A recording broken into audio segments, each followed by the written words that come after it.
Hello everyone. So recently NALSA के एक event में R CJI chief justice of India R V Ramana ने काफ़ी बड़ी स्टेटमेंट दी और मुझे लगता है कि काफ़ी सारे लोग अपने एक्सपीरियंस से उनकी स्टेटमेंट से रिलेट कर पाएंगे।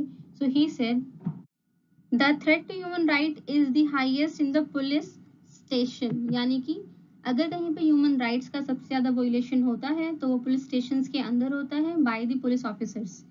हालांकि एक अक्यूज पर्सन को और एक पर्सन जो सस्पेक्टेड है उसके पास काफ़ी सारे राइट्स होते हैं, काफ़ी सारी कॉन्स्टिट्यूशनल गारंटीज होती हैं, ऐसे राइट्स होते हैं जो किसी स्टैट्यूट से मिले होते हैं फॉर दी फेयर ट्रायल, ताकि जस्टिस सिक्योर हो सके।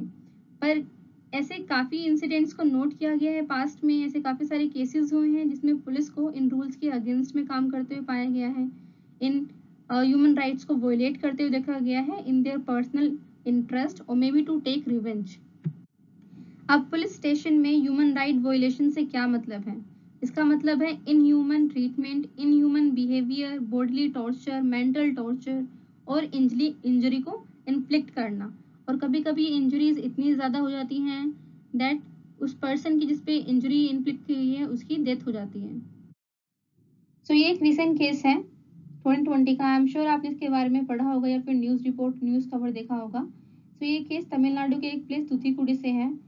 इस केस में फादर पी जयराज की एक मोबाइल शॉप होती है और इनको सिर्फ इस बेसिस पे पुलिस अरेस्ट करके अपनी कस्टडी में ले लेती है क्योंकि इन्होंने अपनी शॉप को एक फिक्स टाइम से ज़्यादा ओपन किया होता है, 15 to 20 मिनट्स।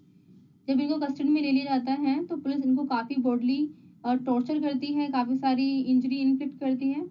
ये देखकर फिनिक्स जो इनका सन होता है उनको रोकने की कोशिश करता है और फिनिक्स को भी कस्टडी में ले लिया जाता है और काफ़ी सारी इनको बॉडली इंजरी इन्फ्लिक्ट की जाती है। अब सीआरपीसी में एक रूल है कि 24 आवर्स के बाद किसी भी सस्पेक्ट या अक्यूज पर्सन जो कस्टडी में है उसको मजिस्ट्रेट के सामने पेश करना होता है। सो सेम यहाँ पर भी किया गया। यहाँ पर जब मजिस्ट्रेट के सामने दोनों को लाया गया तो मजिस्ट्रेट ने बिना इनको चेक किए, इनकी इंजरीज को चेक किए, पुलिस को परमिशन दे दी कि इनको रिमांड पे ले सकते हैं। अब इनकी इंजरीज इतनी ग्रेव थी कि वन आफ्टर वन दोनों की डेथ हो जाती है।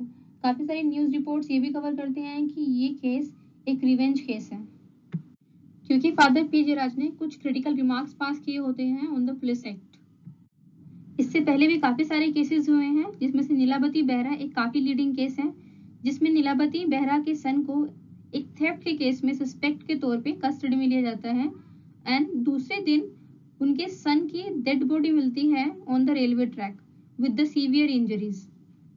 ऐसे कई सारे केसेस हैं, कुछ रिपोर्ट होते हैं, कुछ अनरिपोर्टेड रह जाते हैं क्योंकि पुलिस का इन्फ्लुएंस काफ़ी ज़्यादा होता है। सो इन सभी केसेस को लीगल लैंग्वेज में कस्टोडियल डेथ के केसेस कहा जाता है, यानी death in the custody of police in the police station और in jail in the judicial custody. I will discuss the difference between both at the end of the video. अब India में custodial death के cases इतने ज़्यादा बढ़ रहे हैं कि सभी मीडिया हाउसेज इनको कवर कर रहे हैं।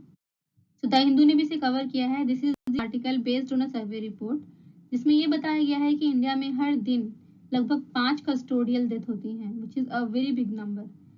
डेटा के हिसाब से 2019 में अगर हम देखें तो इंडिया में 1731 कस्टोडियल डेथ हुई हैं, जिसमें से 125 डेथ पुलिस कस्टडी में हुई है, बाकी सभी डेथ जुडिशियल कस्टडी यानी जेल में हुई है।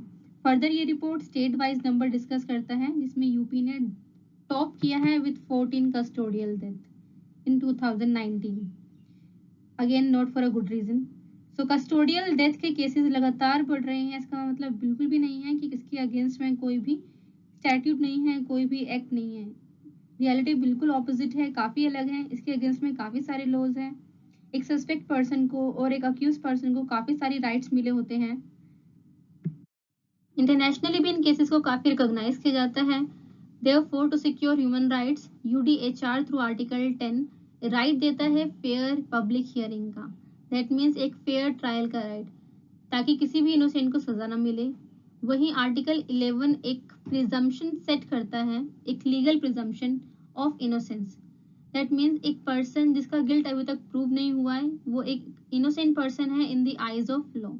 फर्दर हमारे कॉन्स्टिट्यूशन ने भी काफ़ी सारे स्पेशल राइट्स दिए हैं, जिसमें से आर्टिकल 21 कहता है no person shall be deprived of his life और personal liberty except accordance with the procedure established by law. ये राइट एक पर्सन को है, दैट मीन्स वो पर्सन सिटीजन हो या नॉन सिटीजन, इससे कोई फर्क नहीं पड़ता है। सो एक पर्सन को ये राइट है कि वो अपनी लाइफ फ्रीडम के साथ जिए। उसकी लाइफ और लिबर्टी सिर्फ तभी छीनी जा सकती है जब वो एक प्रोसीजर के थ्रू हो, a procedure which is established by law, जो फेयर हो, जो जस्ट हो, और इसीलिए सीआरपीसी को बनाया गया है। आर्टिकल 22 एक पर्सन को जो अरेस्ट हुआ है, दैट मीन्स अरेस्टी, उसको राइट देता है कि वो अपने अरेस्ट के रीजन को पूछ सकता है, ये जान सकता है कि किस ग्राउंड्स पे उसका अरेस्ट हुआ है। ऑल्सो उसके पास ये भी राइट है कि वो किसी भी लॉयर से अपनी चॉइस के, दैट मीन्स लीगल प्रैक्टिशनर के साथ में कंसल्ट कर सकता है। फर्दर मोर सीआरपीसी ऐसे काफी सारे राइट्स देता है एक अक्यूज पर्सन को, एक अरेस्टी को। सो सेक्शन 57 बात करता है एक पर्सन जिसे डिटेन किया गया है, जो पर्सन डिटेन्ड है उसको 24 आवर्स से ज़्यादा एक पुलिस कस्टडी में नहीं रखा जा सकता, उसे मजिस्ट्रेट के सामने पेश करना है। A person can not be detained more than 24 hours. अगर पुलिस को कस्टडी को बढ़ाना है तो वो पॉसिबल सिर्फ और सिर्फ सेक्शन 167 के अंडर हो पाएगा, जिसमें उसे मजिस्ट्रेट की परमिशन लेनी पड़ेगी। Then I have not written here, but section 54 and 53 बात करते हैं अरेस्टी, जो पर्सन अरेस्ट किया गया है उसकी मेडिकल एग्जामिनेशन की। देन सेक्शन 303 एक कॉम्प्लीमेंट्री सेक्शन है टू आर्टिकल 22।